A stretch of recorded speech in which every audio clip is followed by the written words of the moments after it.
Okay, hi everyone. I'm Johanna Anderson. I'm going to be the moderator for the panel today. I'm a 3L at Indiana University in Indianapolis, and I am the president for the Veterans and Military Association, as well as one of the vice chairs for the Animal Law Committee and the student chair for the Equine Law Subcommittee of the Animal Law Committee. This panel is the courting, legislating, and regulating for change, litigators, policy shapers, and advocacy from the outside in. The goal of this panel is to bring together some of the leading voices at the intersection of animal law, policy, and advocacy to explore the evolving legal landscape surrounding animals and agriculture. Joining the conversation, we have panelists from across the country. We've got Leedy Van Cabbage. She's a senior legislative attorney at Best Friends Animal Society. Sienna Winders, director of Animal Law and Policy Institute and associate professor at Vermont Law and Graduate School. Laura Fox is the deputy director of the Climate Change and Animal Agriculture Legal Initiative at Yale Law School. Fiona Farrell is attorney and former legislative subcommittee chair for the New York State Bar Association Committee on Animals and the Law.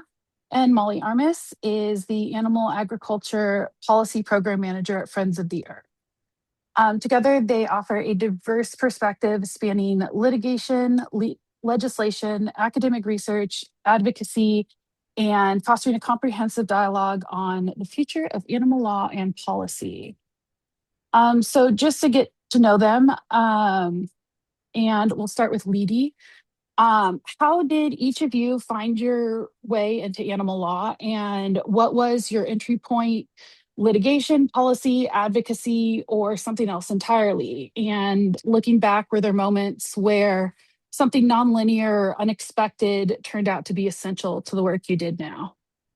Thanks for the question, and thanks to all of my panelists, fellow panelists for being here. This is pretty exciting. But yeah, so I'm pretty old, so this is what happened in the 80s. I have lived in Madison County, Illinois my entire life.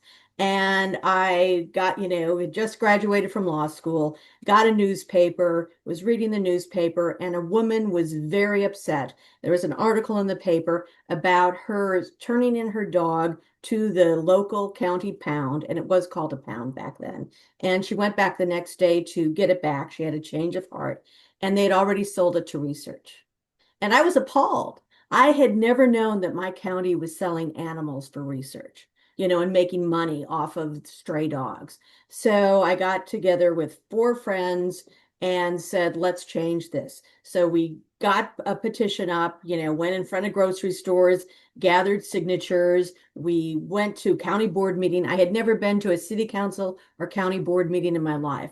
Went to the county board meeting, found a person we thought was a mover and shaker, went and talked to him about passing a resolution to stop pound seizure at our shelter.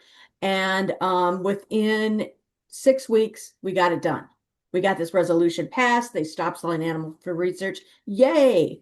But then I looked at the stats, and the stats were horrible. Over 4,000 dogs and cats came into our shelter in 84, and they adopted out only 17 cats and 78 dogs. All the rest either went in the gas chamber or were sold for research. And so we said, hey, let us form a humane society, do your adoptions. And we formed the Metro East Humane Society, started doing their adoptions, adopted out 800 animals the first year. And now Metro East Humane Society is no kill. Our county, we have a shelter right next to the county shelter, and they have an 88% save rate. So things have changed. So it shows you one individual can make a huge difference. And how I got into this career full time is I went to an animal conference, an animal welfare conference, and I just happened to sit next to Lisa Weisberg, who back then was in charge of the ASPCA.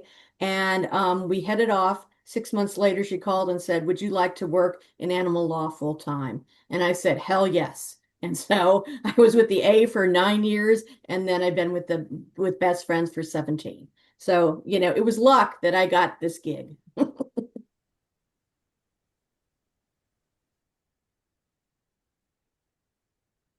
Molly? Sure. I found my way to animal law. Like it was a little more, it felt like a slow burn almost. Like I went to law school thinking I was going to do very traditional environmental law. But my 2L year, I took an Endangered Species Act class. And ultimately, like all of my internships and externships in law school ended up being animal law focused. Again, mostly focused on like wildlife litigation. So not even,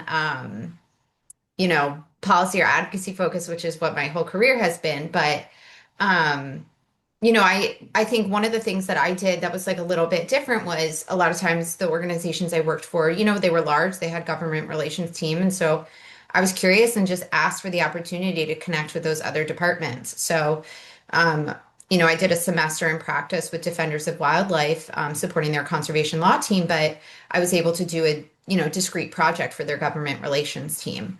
And so just kind of taking advantage of the opportunities, seeing what you like, what you don't like, I think is just as important. And being curious about what else an organization or a law firm might do, right? Like even law firms, right? Like they have whole lobbying teams. And so I think if you're curious about something, to ask, because it never hurts, and you might have the opportunity to do something. And it really like kind of drove me down the path of animal law. And Leedy, I kind of had a similar experience of getting my first like animal law job, which is I was volunteering for an animal shelter.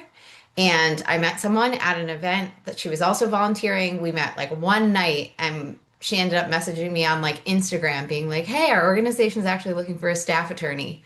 Do you want to apply?" So again, like kind of finding different avenues towards this field is always, I think, good advice.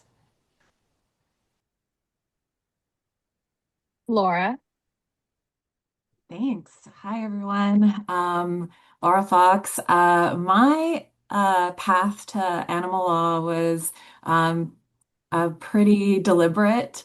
Probably like everybody on this panel, I've always loved animals. So, sort of from an early age, I knew that I wanted my career to be oriented toward improving their lives. And so when I was thinking about how to do that concretely in, for a systemic way. I was drawn to the law and more specifically environmental law as a tool because it offers a mechanism to address harm at a scale and to hold powerful actors accountable. Um, I studied philosophy, I studied animal rights and animal welfare, ethical theories, animal jurisprudence prior to law school, but always with the intent to go to law school. And then headed out of law school, I started in litigation and, really haven't looked back.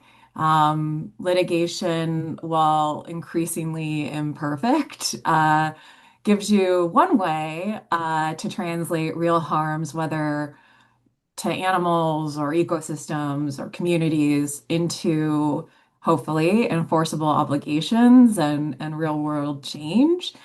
Um, I guess, that said, one of the more non-linear moments in my path which ended up being incredibly formative. Um, was, while I was waiting for bar results and before I started at my first law firm job, I took a job teaching philosophy courses. As I said, I studied philosophy prior to law school. And, at the time, it felt kind of like a detour, just temporary. But it did help shape, how I think and communicate about these issues, and ultimately led me to teaching animal law, and working closely with students, which has become a core part of my practice, training the next generation of advocates, to engage in litigation and policy work on behalf of animals. So even though my entry point was litigation. That unexpected pivot into teaching has been essential to how I approach, both the substance of the work and what I consider to be the long-term impact of that work. Thanks. Fiona? Um, I don't know how far back we want to go. I think I can see influences that occurred before I was born. I have a very animal-centric and social issues active family. They hesitated to have a child because they wondered how the dog would react. Turned out very well. But I went to law school. I picked my law school because of its proximity to a lot of equine places that I wanted to be, and that it was nearby. And it was well, I know how to read. I talk a lot. I'll go here. And I was never in love with the law. And but I was in love with the idea of making, corny as it may sound, the world a better place. And I really wanted to be a regulator. And I became a utility regulator, first in Vermont and then in New York. And in New York, I played not a lawyer role, but an expert witness role. And in that role, developed a lot of, I would say, information gathering. I mean, I know a lot of lawyers will do, interrogatories, information requests, depositions, but then somehow being the presenter of it, often through written testimony that you're then cross-examined on. I really enjoyed, because I was right there. I wasn't the middleman. I was the actual actor. And in the 12 and a half years I did utility regulation, I became increasingly disillusioned because there was increasing deregulation. And I can point to many of what one might see as inconveniences, even evils, of the communication network and things like that, utility electric bills, that I think could have been prevented had we maintained rigorous regulatory systems. Off my soapbox, animals. After I left regulatory, it was like, okay, I'm going to hang out my shingle. What do I know about? I don't know anything about being in private practice, yet let alone a solo practitioner. This is not what I anticipated doing with my career. I was, a regulator, constitutional law junkie. But I thought, well, I do know a lot about horses. So I'm going to hang out my shingle focusing on horses. And my work was mostly, and is, mostly, for lack of a better word, transactional. And I think we'll get into this about how equine law as a branch of animal law can be quite distinct, because it involves dealing with horses as the subject matter of your law, as opposed to the beings on whom you're advocating, for whom you're advocating. But the sort of strange turns I took that sort of intensified and got me into animal policy and animal advocacy were somewhat similar. There's a theme here from Molly and Leedy of it being who one meets and happenstance. And I was at a conference at Cornell University, an equine conference. I met a chief of staff for a state senator who was chair of our agriculture committee here in New York, and was recruited to work for her on equine issues. And did that for a couple of years, went back into private practice. But that gave me an ease and a knowledge of the legislative process in New York. So I'd also done an internship when I was at law school, where we lobbied on bills, but those were bills on behalf of women. And then another thing happened where, again, I was recruited for another non-legal, non-lawyer job of running an adult education and equine economic development program through Cornell Cooperative Extension. And I did that for a couple of years until the grant money ran out. And since then, I have pretty much had my practice, and as my pro bono, my volunteer work have taken me deeper and deeper into animal law, beyond just matters to do with horses, but in advocating in front of the New York legislature, mostly in written memoranda on bills on various issues, ranging from NAMs, new approach methodologies, to horseshoe crabs and octopuses. And anyway, it's been a serendipitous journey. And Delcy. Thanks. It's so cool to hear everybody's journeys. They're all so different. So I was an animal advocate first and went to law school very deliberately in order to practice animal law, even though I was told by a lot of folks, including mentors in law school, that that was not an option or a viable pathway. So I'm trying to make that easier for people going forward. So I became an animal advocate when I was about 14 and ultimately decided to pursue law for a few reasons. One, I like researching, I like writing, I like arguing. And the law, not only does it fail to protect animals, it also actually facilitates their exploitation. So for those reasons, it seemed like a really good pathway. My entry point was kind of a little bit of everything, and that has been a theme of my career. So I started out after a clerkship at Meyer Glitzenstein, a public interest firm that did animal and other public interest work. I did exclusively animal advocacy. And so I did litigation, and it was primarily litigation, but I was also doing regulatory work, policy advocacy. And so it was really great to see the interplay of all of those things. And that's something I've continued to do over the years.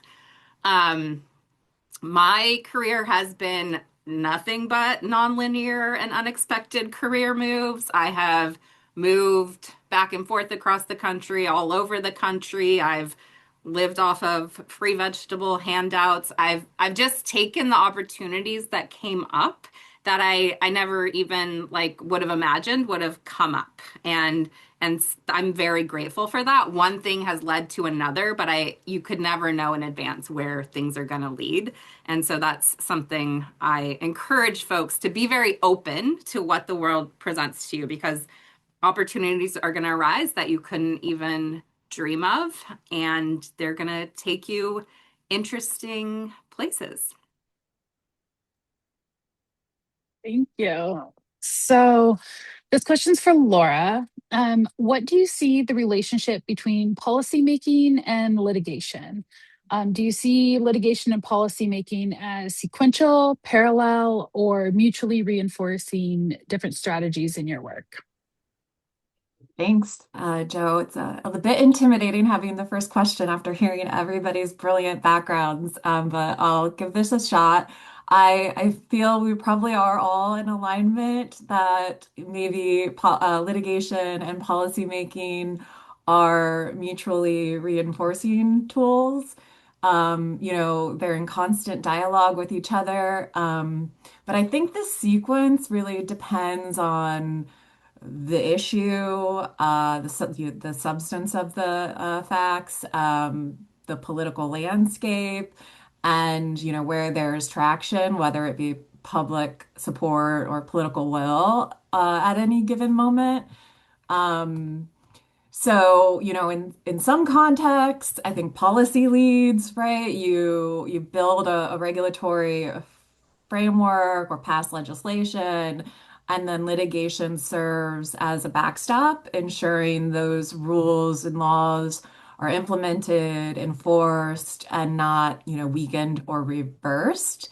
In other contexts, especially where there are political barriers or entrenched industry interests, litigation can open the door by forcing disclosure, creating accountability, or establishing legal theories that policy makers can later hopefully codify.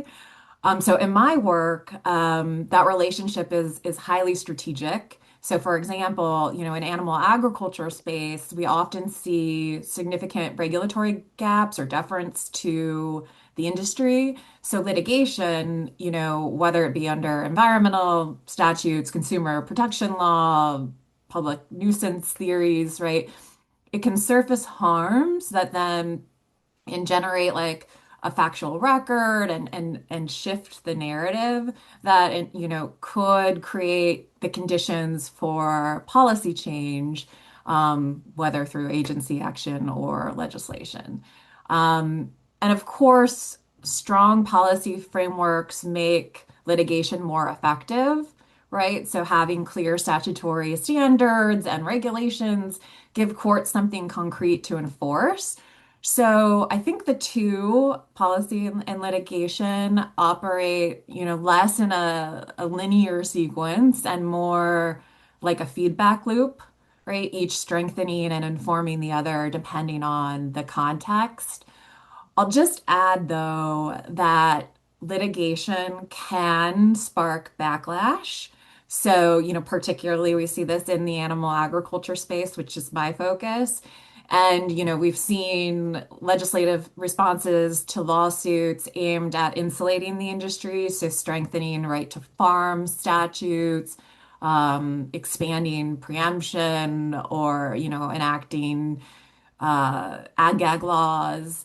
So, that's a caveat. It doesn't mean that litigation is counterproductive. It just means that, it should be deployed with an awareness of second order effects, and weighing whether or not the risk of the backlash should, informs timing, what's the parallel policy strategies that could be utilized to mitigate or respond to that potential legislative backlash.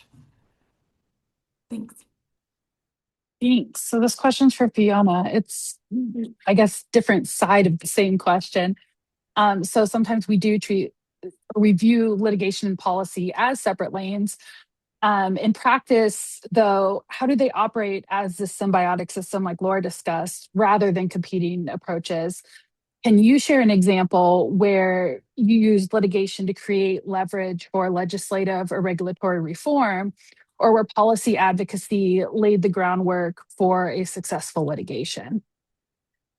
I'm thinking, I'm still caught in something that Laura was saying about sort of the feedback loop, and it's sort of a linear, it's a loop that you can sort of see looping along and then being linear, or also sort of spiral of hopefully creating situations that become better and better for animals as you go.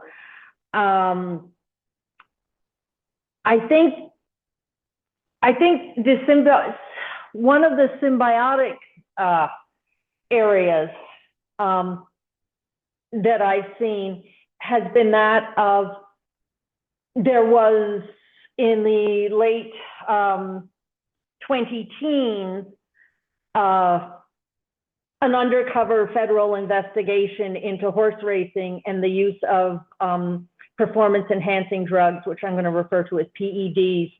I think what I'm talking about is I'll give you some examples as opposed to overarching theory.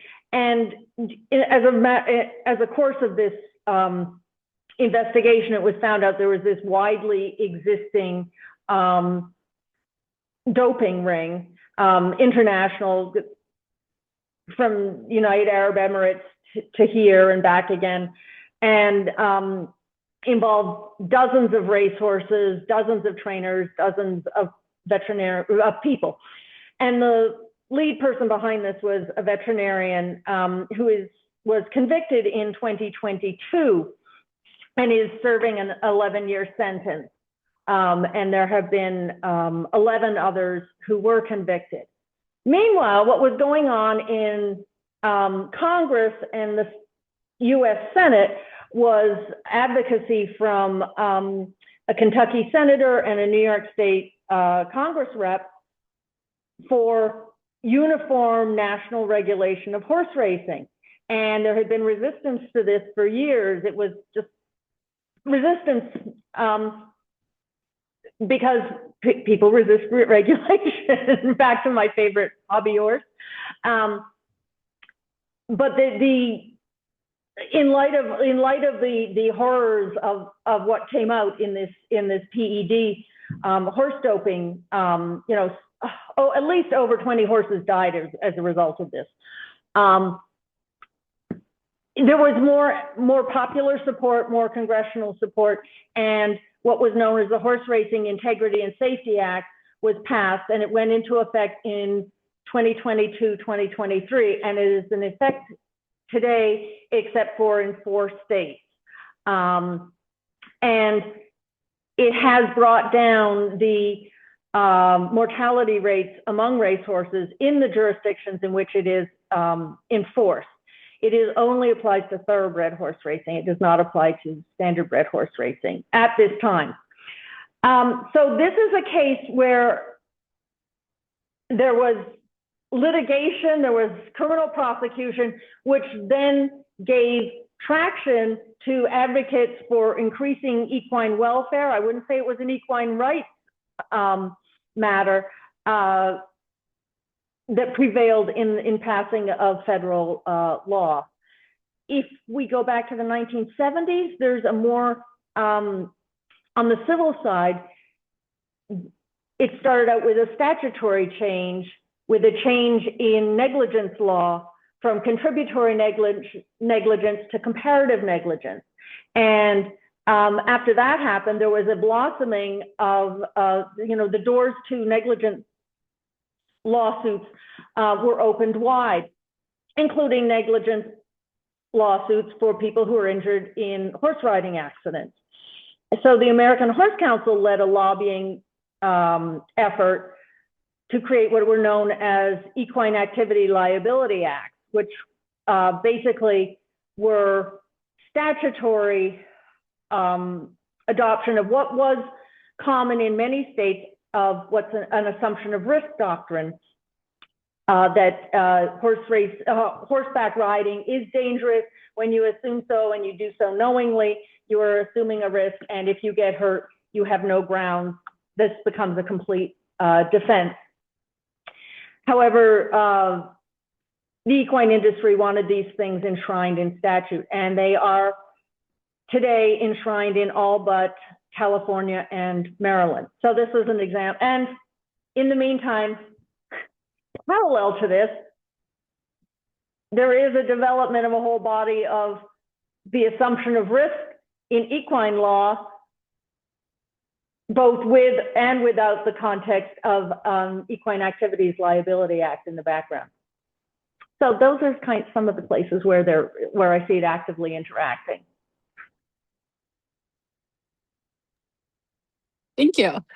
Okay, back to Laura. If you were advising a litigator who wants to be more effective in shaping policy, what skills or experiences would you suggest that they actively seek out? Yeah, so there's a lot of overlapping skills between litigators and policymakers. And I think, if a litigator wants to be effective in shaping policy, one key perspective, if you're able to, is just to kind of expand beyond case by case thinking and develop a more kind of systems oriented interdisciplinary approach, or how that case might advance the policy initiatives that you want. So with regards to, I guess, what skills you might want to cultivate in order to grow the policy impacts of your practice, you of course want to have statutory and regulatory fluency. So obviously you would know how to litigate under those legal regimes. But, it's important to also know, how they're designed, how agencies or, implementers interpret it and where the gaps or pressure points are. So one of the most effective litigators in policy spaces, are reading statutes like drafters and regulators, not just advocates. You also would want to develop experience with the legislative and administrative processes, right? So, how bills become a law, each at the federal level and in the states and you're practicing, that process is different. For agencies, rulemaking, you want to know the notice and comment process, petitions for rulemaking, right? And how to engage agencies in creating policies. So, being able to move beyond a complaint and a comment letter or to translate litigation insights into regulatory proposals would be incredibly powerful of a skill to enhance. Uh, Next, I think, invest some time in developing, narrative building. So this is a skill that we use in litigation and crafting complaints, right? That being your introduction to the court of in framing your narrative. The same can be applied in policy, right? It's often depending on assembling a compelling record, right? Scientific evidence, economic impacts, narratives about the harms, right? And framing it in a way that resonates with both legal and non-legal audiences. And then that can include learning how to speak with different experts across the disciplines. And so, as a litigator, we're used to doing that with learning how to convey messages to different judges and different juries. And so that skill is something that can be applied. Um, One thing that might be a little bit less familiar to litigators, although in the advocacy space, we often build coalitions and bring cases together. But coalition and stakeholder engagement is another skill, I think, where, policy rarely moves alone. It's often a community kind of buy-in and effort to move something forward. Whereas, you can bring a piece of litigation individually. Oftentimes that's not the case, but having that skill, being able to coordinate with advocates and scientists and affected communities and the law and policymakers is really important.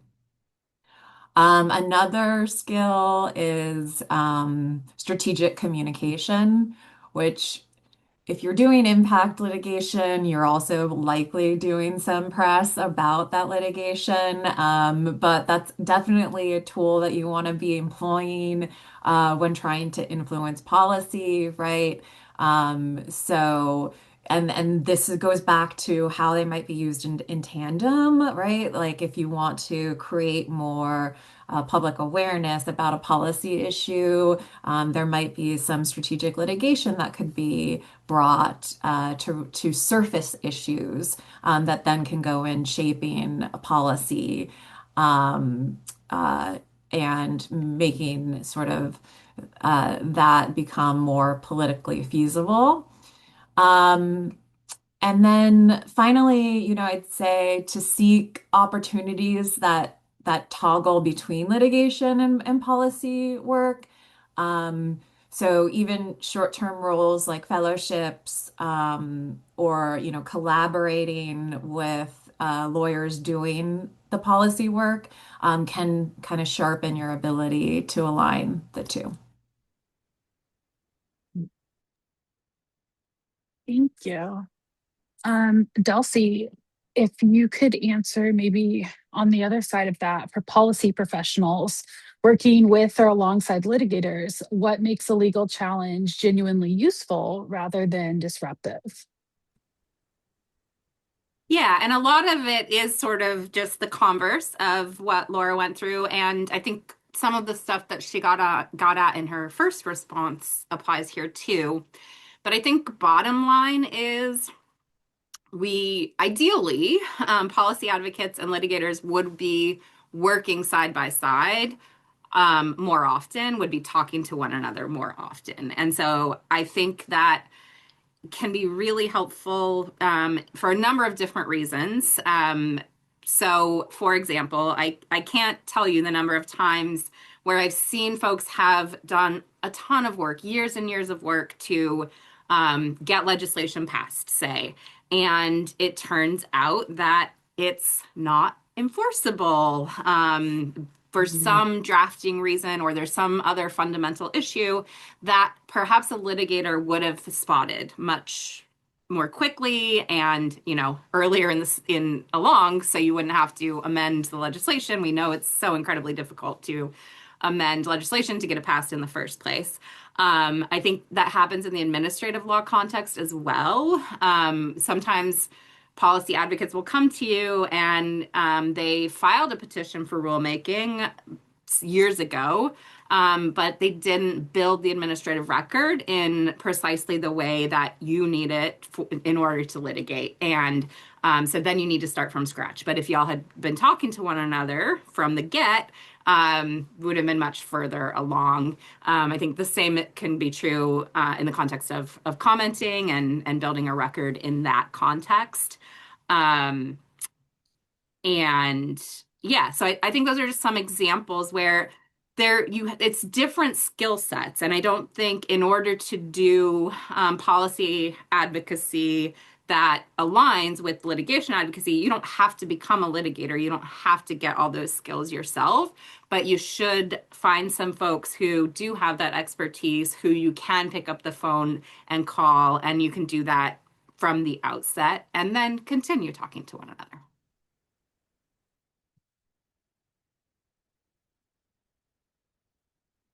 Thank you. Okay, for Leedy, animal law often requires alliances with groups that do not primarily identify as animal advocates. So we've been talking about like coalitions. How do you build coalitions without diluting that core mission? Yeah, and again, sometimes it's not necessarily a working coalition, but you figure out who has a vested interest in what you are trying to achieve, or else you draft the legislation so it would bring somebody in. Basically, you make it that you draft legislation so you entice them to come in.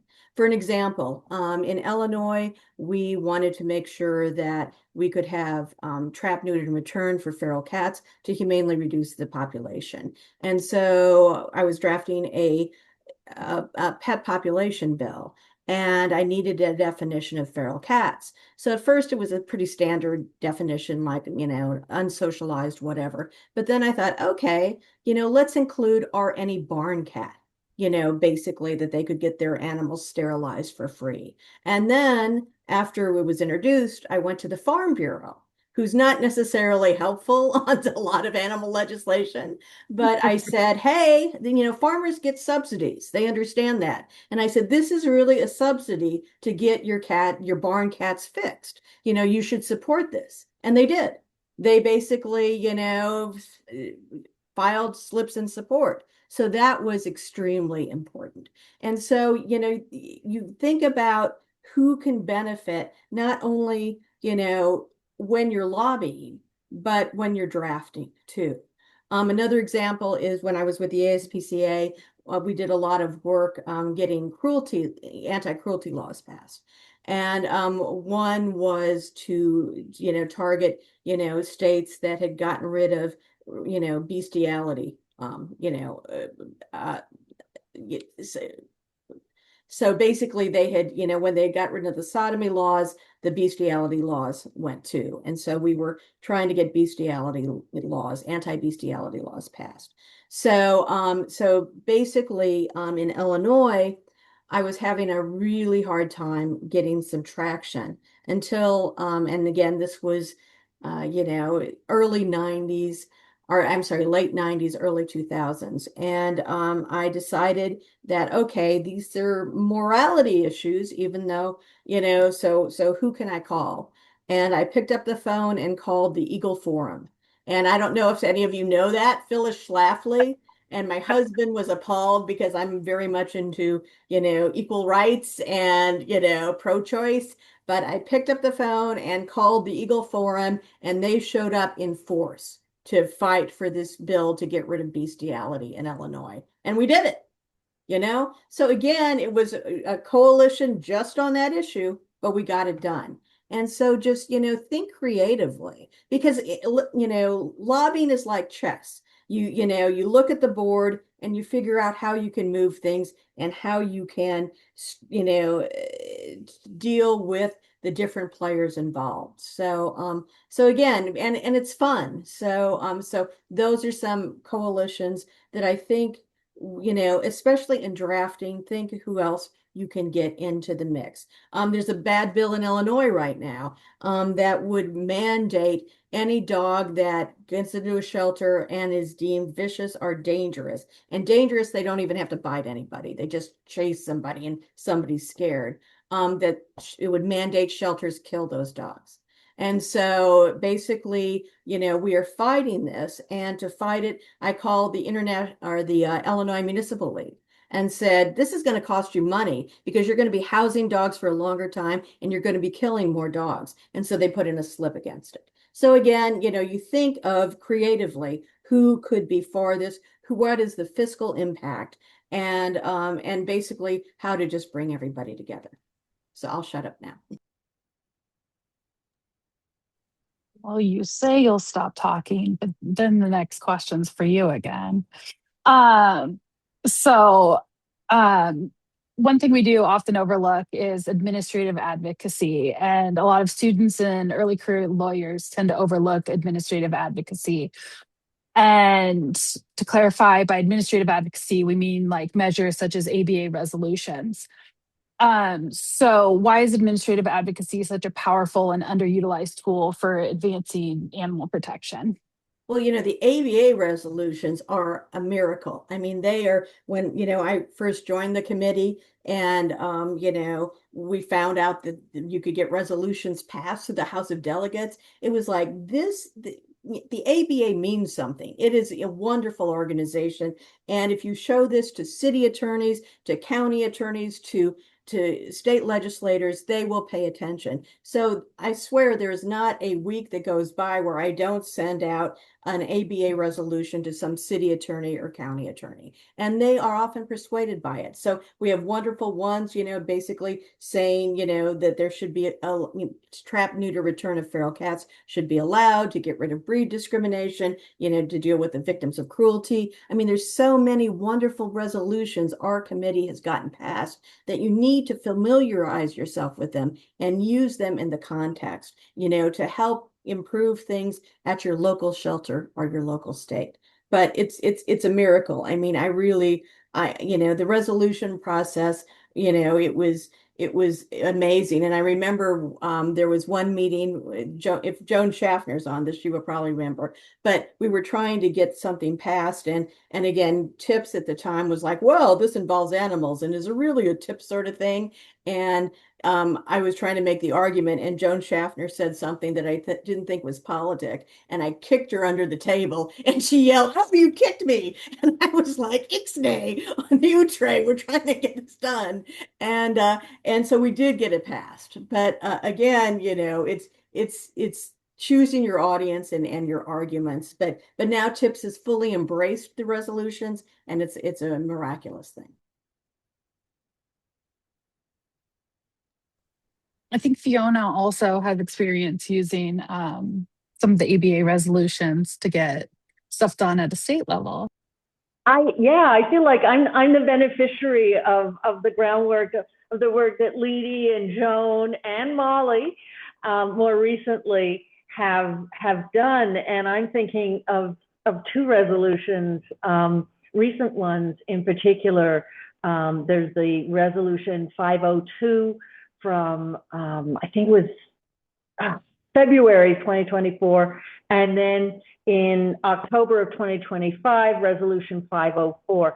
And I'm putting in those dates because there are other resolutions with similar numbers, and I'm trying to avoid confusion if anyone's going to be following up or looking up. And those two, respectively, involve new approach methodologies, which would reduce the use of animals in scientific research and commercial research. The other one is regarding the role and the need for protection of animals in the domestic violence spheres.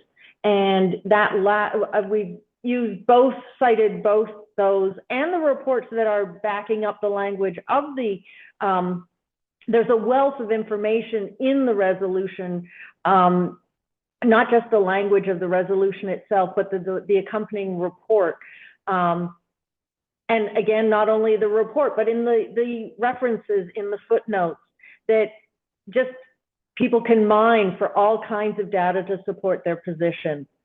And we've done so at least, I'm thinking, half a dozen times in the last couple of years with the New York State Committee on Animal and the Laws from our state bar association.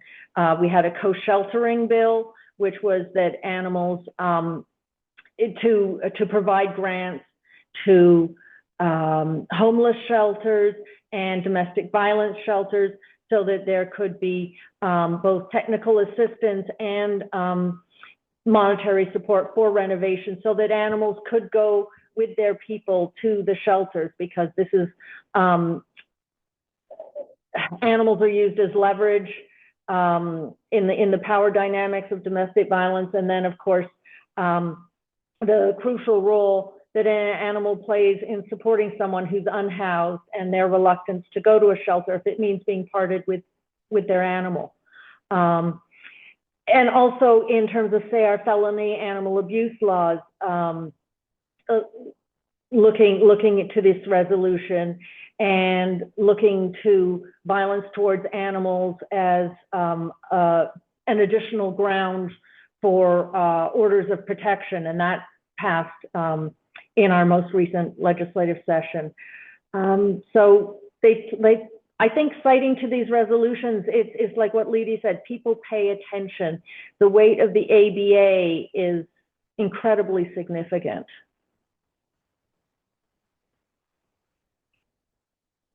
So we have a question in the chat that says, is there a method to filter the ABA resolutions for animal law issues? And is there a list of animal relevant resolutions that we have listed anywhere?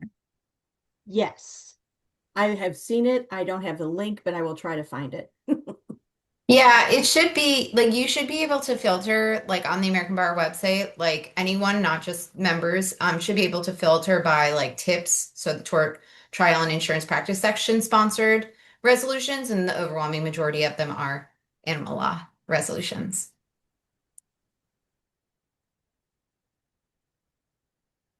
Thank you.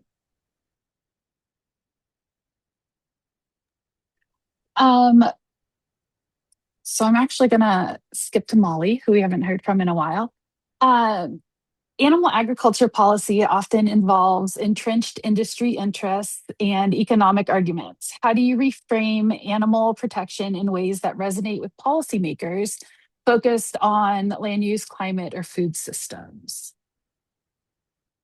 So, I think one of the, I guess from an advocacy perspective, the best part, but like from a literal perspective, the worst part is that like the harms from industrial animal agriculture are very intersectional, right? Like it's a broad area that touches things like labor rights. It touches things like public health, obviously like environmental health and protection. It touches things like obviously like animal rights and animal welfare.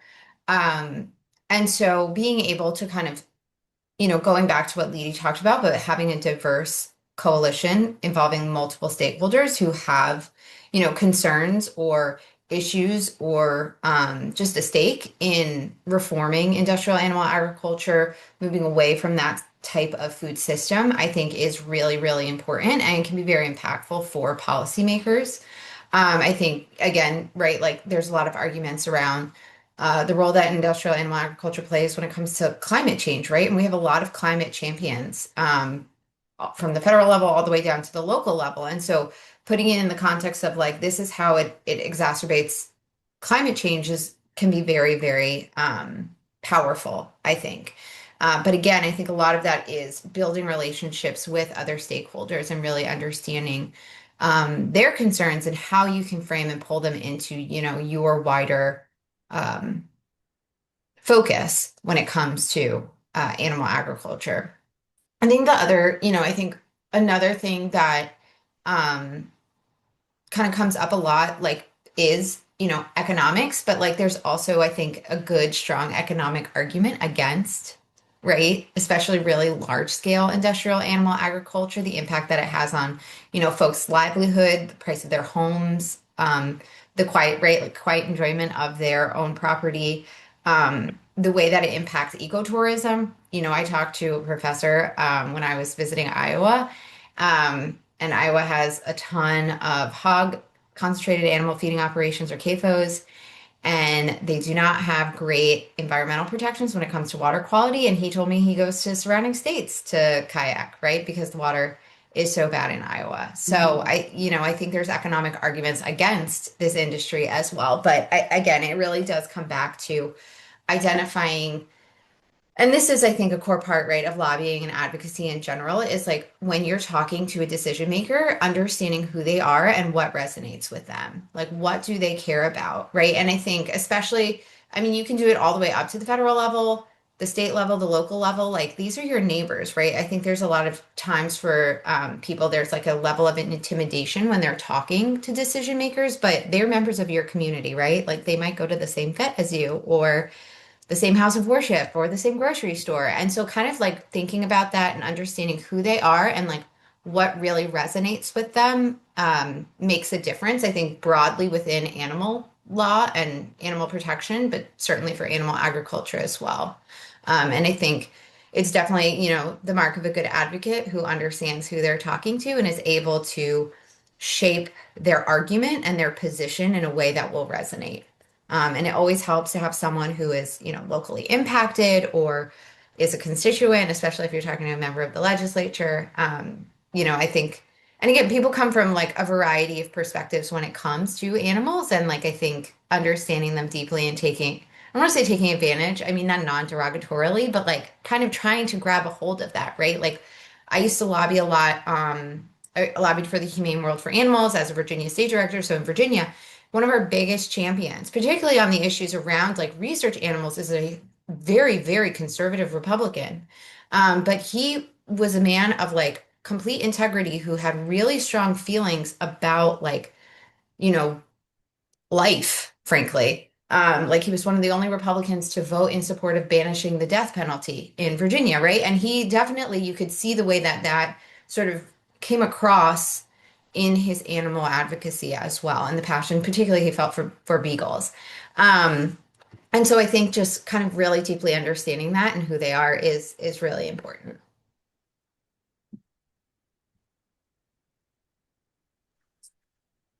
Thank you. Um, so I guess follow-up question to that, which I think you answered a little, but what role do non-litigation tools such as like market pressure or coalition advocacy play in shaping animal agriculture policy? And I think you answered that a little bit with like, Coalitions, right? Yeah, yeah, like for coalitions and like, stakeholders. and even just environmental factors. But I think the only thing to add, like especially market pressure, right? Like when we're talking about farmed animals, right? Like it's different than when we're talking necessarily about like dogs and cats, companion animals, right? Because they're part of our food system. And so you do have, I think, and again, I don't want to paint a broad brush because I do think you can use market pressure for other animal advocacy things, but I do think specifically when we're talking about like food system reform and moving away from animal agriculture or reforming animal agriculture, right? Depending on, what organization you're with or where you fall on the spectrum, market pressure is very, very important, right? Because consumers are such a big part of our food system. So like you have a real and unique way to get at people who are participating in this food system and like might not be aware of all of the harms or all of the concerns that come with either, you know, eating animals or even just supporting the animal industry, right? Like, and so I think being able to use that market pressure and understand again what are consumer concerns, because like the average consumer is concerned about these issues, is difficult and it's complicated. And I'm not going to say like it's very straightforward to just use market pressures at all because people don't act in rational ways. Like they say one thing and do another. But it is absolutely a incredibly useful tool. Like corporate campaigns are incredibly useful, right? Like nobody, I'm going to put in quotes, nobody wants to get canceled, right?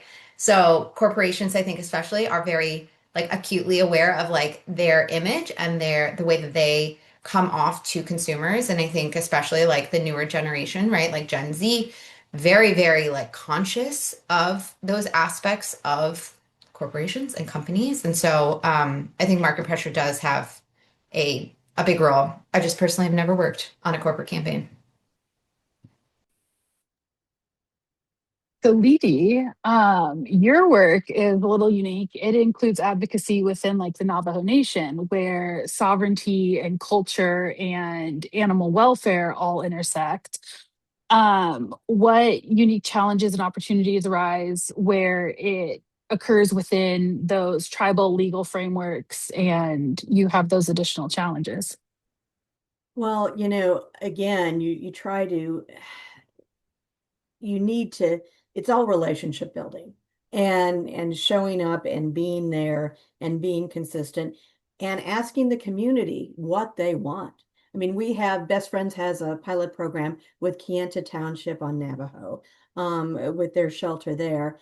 And we, met with the commissioners, we talked to them, we got an MOU to help, in ways they wanted. And they did a wonderful survey of their residents of what would really help you, and it was amazing because it's clear, even though there's oodles of stray dogs and puppies on Navajo, that it's clear they care deeply about these animals and they wanted more resources for spay neuter, for veterinarians, for vaccines, like pet food pantries, things that would really, really help them.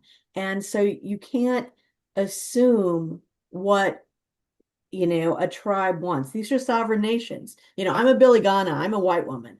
I do not work on, a tribe. And again, the colonizers have done so much damage to native communities that it's unconscionable.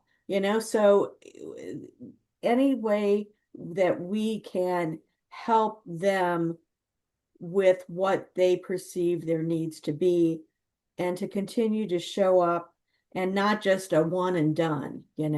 There's a really good organization that I've been following that's in Canada, and it's called Save Res Dogs, and they just did this wonderful column on Facebook today that I read that was about, again, showing up, being consistent, asking the community what they want.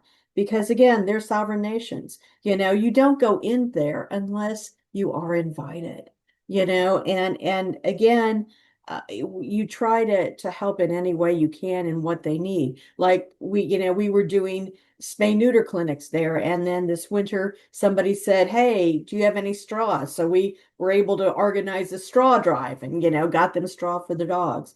But it's truly amazing, and I encourage anyone to try to get involved, and go to the tribal councils and, offer if you can, to see what their needs are and to see if, your help would be appreciated. Because again, they love their animals and just like we do. It's so heartening to see people, who really, really are doing their best on an income that's sometimes just $26,000 a year, and that they have no access to water. I mean, it's really something that we need to to help empower them. And the fact that we haven't done this in Congress, we have Indian Health Services where they have veterinarians and they're allowed to vaccinate animals, but they can't spay neuter them. And so Murkowski had a bill last year that, basically it passed the Senate, it stalled in the House, that would allow these veterinarians to at least help and, get the animal population down, because there are a lot of dog bites on reservations. So again, anything that we can do to help and empower, that the tribes believe that we need to listen to the tribes. And there is a great organization, the Native America Humane Society, who's run by an attorney, and I suggest that anybody check them out and support them also. So thank you. I'm going to take this moment to slide a question in from the chat, actually also for Leedy. Can you talk about any of the legislative challenges in enforcing and developing laws directed at shutting down puppy mills, in-state, out-of-state? This is a doozy. Have you encountered any Commerce Act issues that could be addressed? Or do you run into social media issues and Facebook playing a part regarding policy and advocacy? Do you run into any of that conflicting with all of this? It's always hard to try. Well, I shouldn't say. And again, I am not a puppy mill expert. Actually, Molly might be more of a puppy mill expert than I am, or other folks. So chime in here, please. But it is a problematic issue, when again there are so many wonderful animals in shelters, but so many legislators, want to protect businesses. These are small businesses, and that's what you hear. And I'm sorry, they're small businesses, but oftentimes they commit consumer fraud almost by having these amazingly, usury rates that that the people end up paying $10,000 for a dog. I mean, and people don't know it when they sign it. They'll get to go home for a $200 deposit, and then they'll have these large loans that come due. So again, I think actually a lot of success is getting people who have adopted these animals to testify and heard that, seen them die. And that testimony is amazing, in addition to the financial burden that, buying a puppy put on them that they didn't realize. So I think those are ways that you can really, really help. And again, just encourage people to go to shelters, adopt, don't shop, that's, try to get that word out as much as you can. So Molly, do you want to chime in with anything?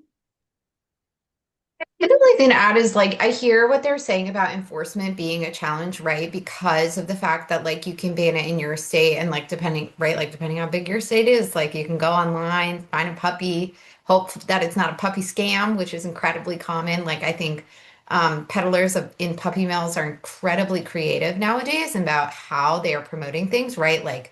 Using deceptive terms like adopt and rescue. And so I do think that that is the negative of social media, but to Leedy's point, I think the positive of social media is increased transparency and education to your networks, letting people know what is legitimate and what is not, educating policymakers about that as well. Again, Leedy brought up a really good point, about the sketchy contracts and I mean, a lot of states have passed laws, thankfully, saying that you can't repossess a puppy, which why did that have to happen, right? Because again, they're signing contracts not knowing the unbelievable interest rates, but B, that maybe your puppy gets repossessed, right? Which again, absurd.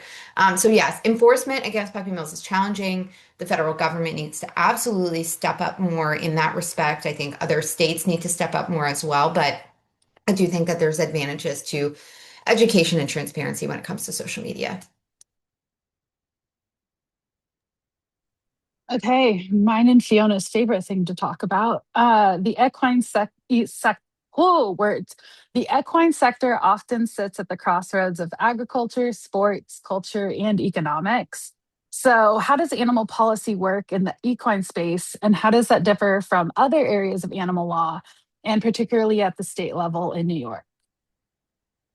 I think I sort of touched on it a little bit about how much it sort of shares somewhat what Molly was talking about. You know, horses are farmed animals. Racetracks are CAFOs. There is an intersection with treating them that way. They're still very much recognized as economic objects. Their value in many people's eyes is related to their functionality. Can they make me money? Can they be, even for the recreational horse owner, is this a horse I can ride? It's changed. I've seen it change significantly in the last 30 years in terms of horses that have no functionality, no productive economic use are still being valued. And that's where a lot of my advocacy has been in seeking funding for animals who are perceived not to have any value. And there's a lot of, I would add to where there's an intersection going on, is there's a lot of history here. I mean, horses were what predated cars. You know, horsepower is, you know, based on the unit of power. You know, James Watt saw a horse producing on a treadmill. It's very involved. I think there's a lot of entrenched economic interests, especially that perpetuates these views and are highly resistant to any mandates for funding for, as it's become to known, aftercare, retirement, rescue, retraining, all sort of fall under that umbrella. And also, I think when I think about animal law in the equine context, a lot of my pro bono work is where my advocacy happens. Most of my paid work is you know, starting a limited liability company, writing a liability release, a boarding contract, a boarding and a bill of sale, a purchase and sale agreement. You know, it's transactional, it's commercial. However, there's always room to, I think where there's a will, there's a way to insert, for instance, if there's a racehorse syndication or a breeding stallion syndication agreement.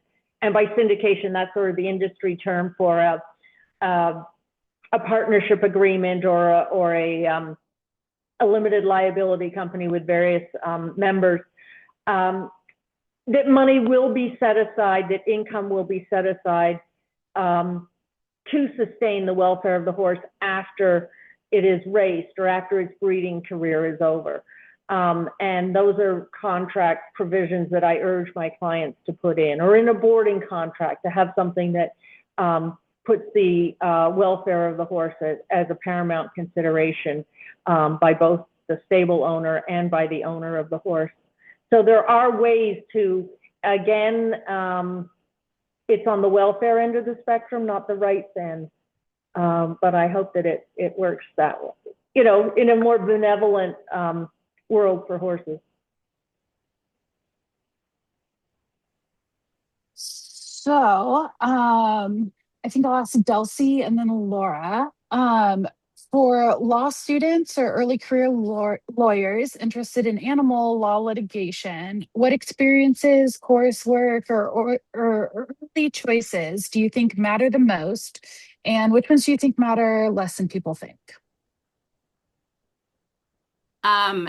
Clinic is huge. Do a clinic. A clinic where if you want to do litigation, where you can do some kind of litigation. It doesn't have to be animal law litigation. Those skills are going to be transferable. You know, great if you can do animal law litigation. And we have a clinic we would love to have you work in. But you can do all kinds of clinic, family law clinic, you get litigation experience, criminal law clinics. That's a big one. Likewise, internships, externships, all of those opportunities. Try to do those in places where you're going to get exposure to litigation. Coursework, administrative law, it's still really, really important in this space. And I would say that's probably the number one course. Um, what doesn't matter as much as people say does, and I shouldn't say this because I run an animal law program, but you don't need to take an animal law class. It's great if you can, but animal law is drawing on all of the other areas of the law. So if you have a solid legal education and a solid preparation for litigation, you can figure out the animal law pieces. That said, you can, if you don't have an animal law class at our school, you can always take, we have summer classes that are as short as a weekend. We would love to have you come join us for those. We have online classes. So there are ways you could do it even if you don't have it at your school. In terms of early career, I would say, and those coming out of law school, judicial clerkships, hugely helpful, invaluable. You get to see how the sausage is made, get on the inside. One of the best things I learned from that, I just saw a lot of really bad lawyering, and that gave me more confidence. I was like, "Oh, I could do better than this." And then from there, there's no single one right path, but definitely go somewhere where you can get litigation experience if that's the path you want to pursue, because it's hard to break into that later on. But that could be a small firm. So Meyer Glitzenstein, we were so small. That's why they threw me in. I was arguing in court. I was taking depositions while I was still a fellow. Big law, you can get the training and then you can take that like fancy expensive training and transport it to a nonprofit and you've subsidized them in that way. You could be a public defender, you're getting litigation experience. There are lots of different ways to do it. So again, think outside the box. It doesn't have to be focused on animal law because these are very transferable skills.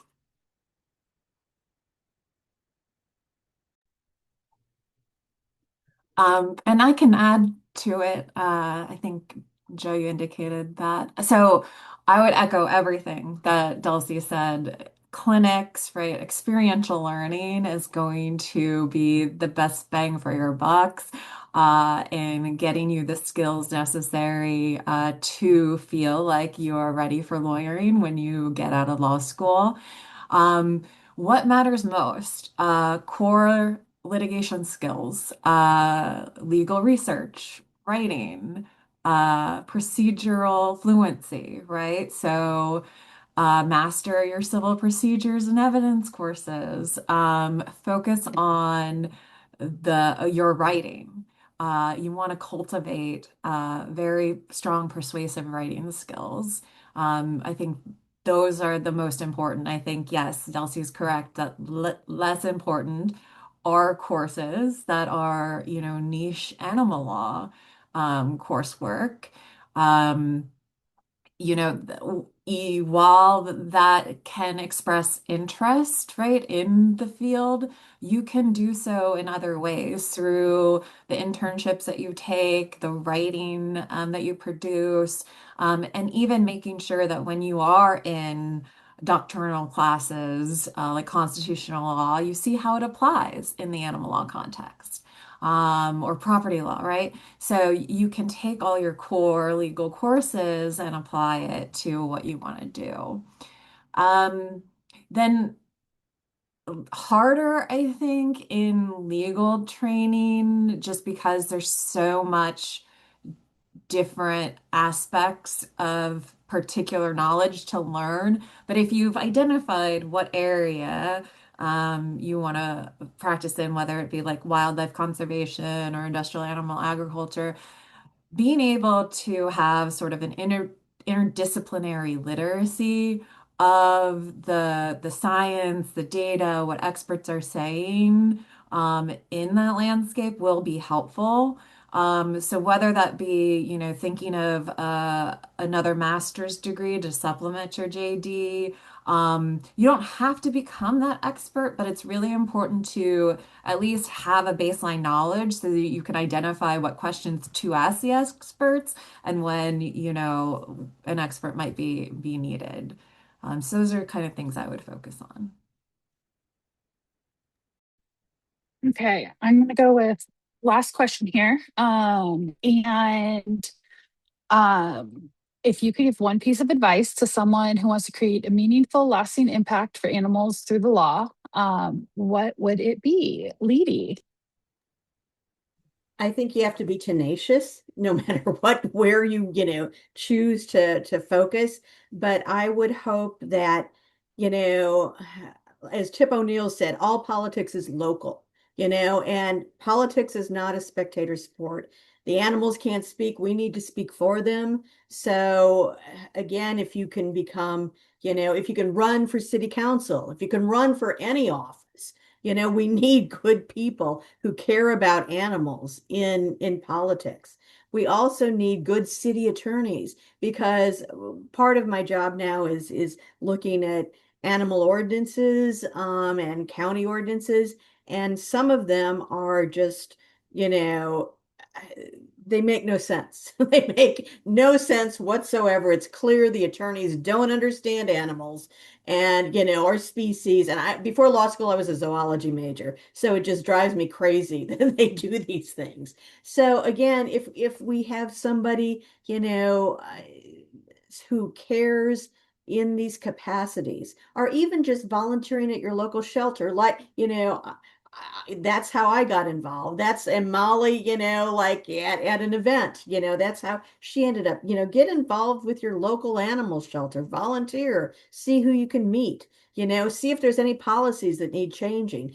Best Friends, we have a dashboard where you can find out the save rate for your shelter. Maybe your shelter needs help. Maybe you can be that help. But again, just get involved, get off your butts and go down to the shelter or wherever you can and make a difference. I mean, you will be welcomed and again, it will be incredibly rewarding. So, you all are going to have a great career.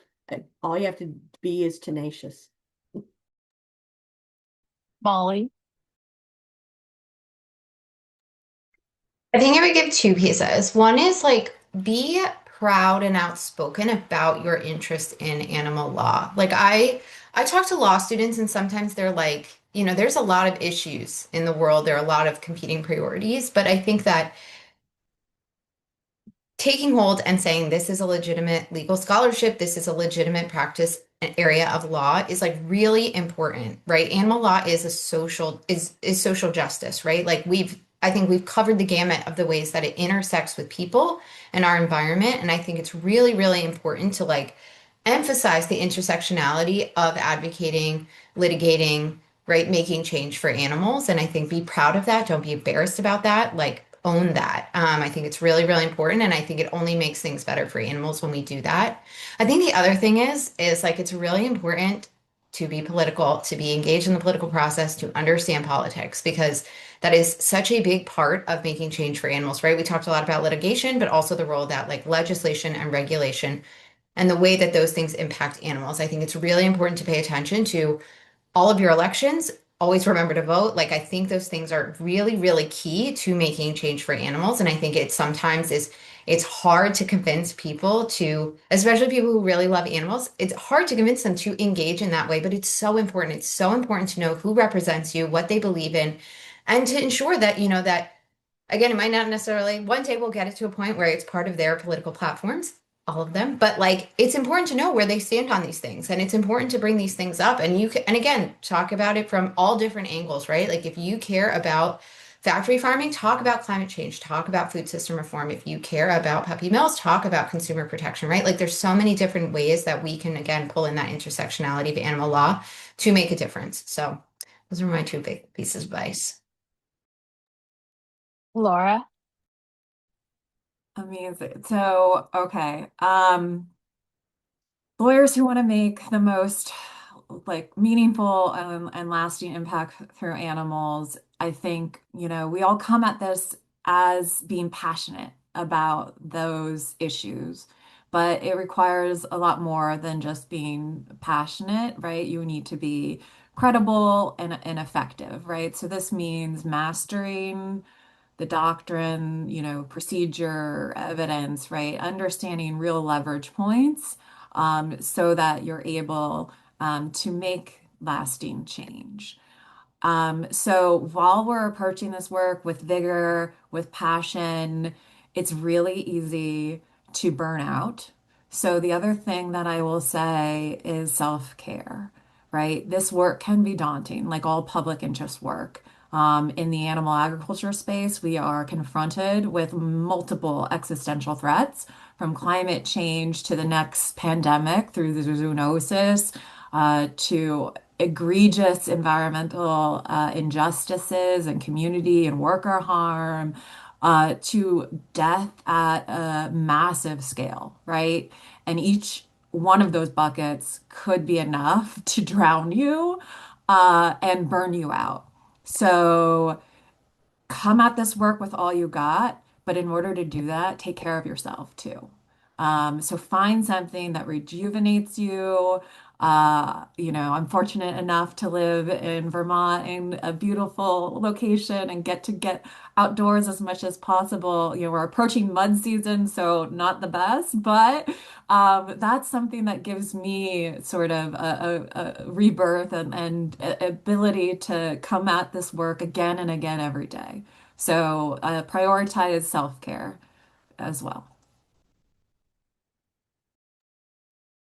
Fiona?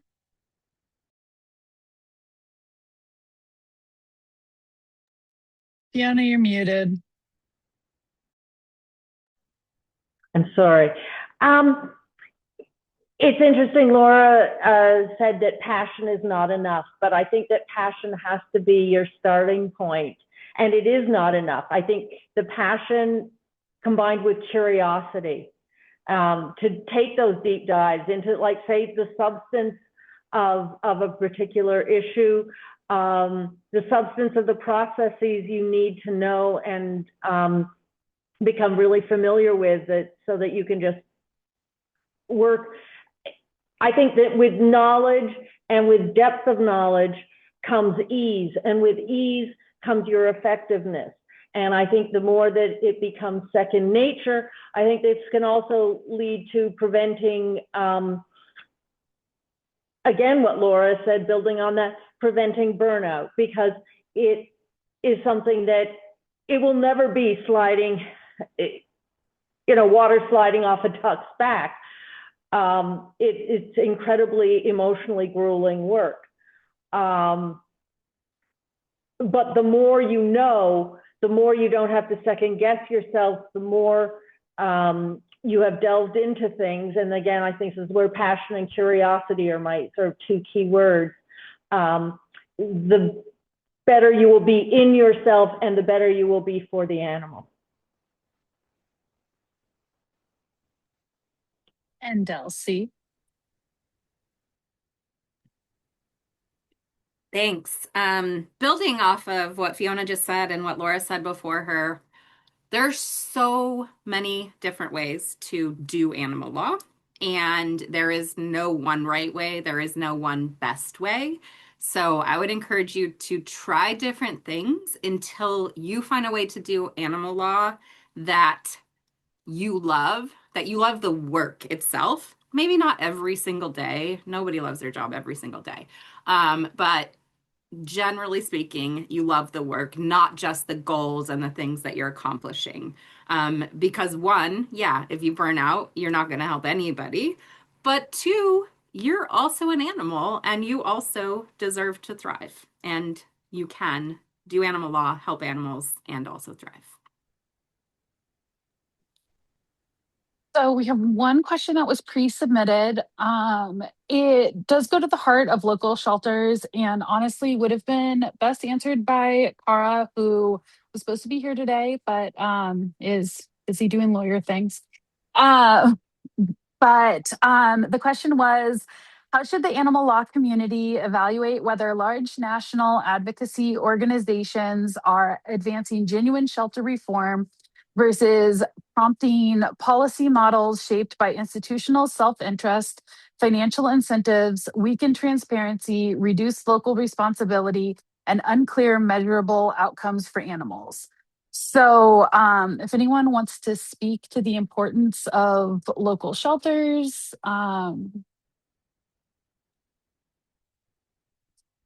That's obviously like a very big question, very complex. Having worked though for a large national organization, I will say like an important part of the work that's done is building relationships with stakeholders like animal shelters, right? Animal shelters play an important role, not just in their local communities, but also in policy making at the local level and at the state level. And I think the majority of large national organizations are taking what they hear from the local and the state level, those animal shelters, those other stakeholders, and what is working, what is not, to inform their policy decisions for what they're advocating for. Those, when I was lobbying at the state level for Humane World for Animals, animal control officers, animal shelter leaders, these were really important stakeholders who joined in conversations with state legislators to talk about why change was needed, to talk about like the pressures that they're feeling. Puppy mills is a great example of that, right? Like if a state's being flooded with sick puppies from puppy mills, like that is burdening the shelter, that's costing them money. And so I would say that for the most part, right, like these large national organizations are being informed by what is actually happening on the ground. And again, obviously everything's a little different. And again, that was a very big question, but that is like my own personal experience having lobbied for one of those very large national organizations. we've got one more very big question in the chat. What is the future of the Animal Welfare Act? Is the FDA the right agency to be monitoring the sale and commercial breeding of companion animals? Why are there no protections for the poultry and the slaughter of these creatures? And this person feels like we need Temple Grandin to restructure the regulation of all slaughter facilities, the transportation of animals to the slaughter, and in the care and breeding of all animals used for human consumption. Anyone have? I can jump in with some thoughts. I The Animal Welfare Act has never been meaningfully enforced, but it is in fact worse now than it ever has been.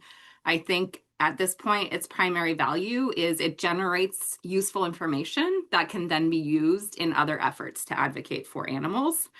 I don't think the FDA is the right place for it. Already for decades, folks have bemoaned the fact that the FDA has been given lots of competing priorities and isn't able to navigate those. So I don't think we need to add something else to their plate, particularly if we want it to be taken seriously. In addition, I think the FDA's priorities are elsewhere and sometimes in direct conflict with the interests of animals. So ultimately, I think we need a dedicated animal protection agency. I am fully aware that's not going to happen overnight.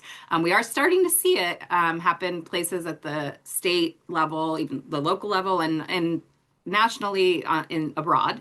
But until we get there, I think we really need to focus on state and local laws that ban the practices that the Animal Welfare Act is failing to meaningfully regulate. And we've already seen a lot of progress on that front.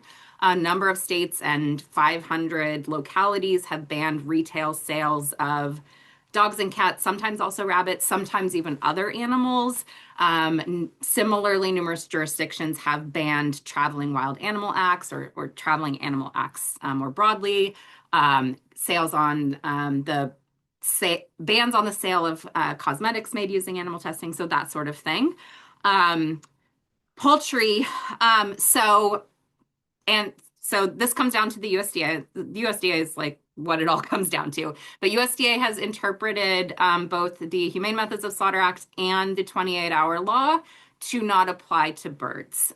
This despite the fact that the 28-hour law says animals and the Humane Methods of Slaughter Act says livestock. The HMSA interpretation has been upheld by courts, and I don't know that we're going to push the agency.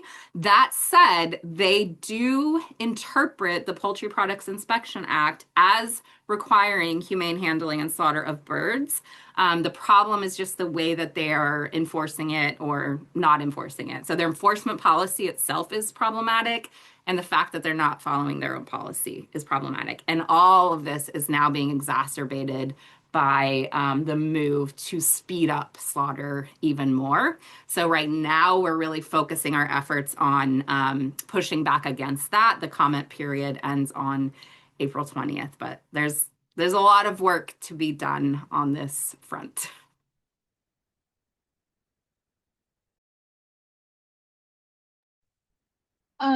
So Nisha, never mind, Dulcie is answering it as we speak. But Nisha did want to know, where do we see animal protection agencies nationally, abroad?